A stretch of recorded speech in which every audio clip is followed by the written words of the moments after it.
Hi, there's a little bit of a follow on from a couple of videos that I've done recently about whether it's getting the divot on the correct side of the ball so we can get the ball, then the turf, or getting the right angle of attack to achieve that, and to get the weight and the pressure shifting across correctly to achieve those things, and just to achieve good contact in general, not necessarily taking divots way ahead of the ball or anything.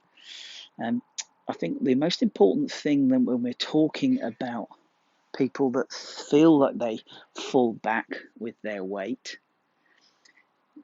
most of the time that's for, probably to simplify it, two underlying things that need to be improved. One, if our club is approaching very steep, let's say it's right out here, it is pointless telling that golfer to get their weight and their pressure more forward, because they're going to hit down on the ball so much that the club will literally swing so far out to in and down that you won't get a proper contact at all.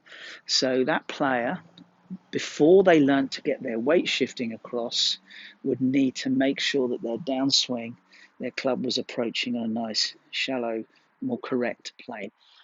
Only after that they can start to even think about moving their weight across, moving their pressure across. So, it's really important as golf coaches that we diagnose problems and we work on things in the correct order.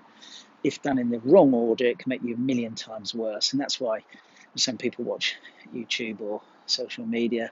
They can end up ruining themselves if they don't diagnose their own problems.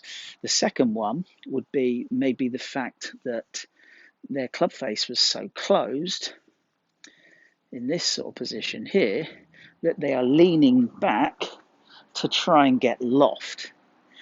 They might actually be on a good swing plane, but because their face is so close, let's say their grip is really, really strong and they've got a really shut club face, their pressure would want to hang back to get loft. And you'd certainly see this with driving.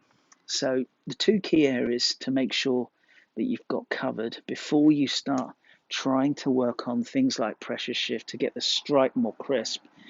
A, is your downswing on a correct plane? And B, is the face square enough for you to get the right loft?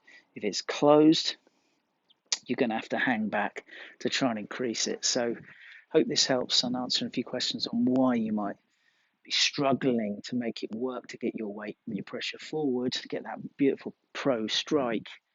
Check those two items if they're in place. Obviously, come see me or another PGA Pro. We'll help you out and try and work you through that.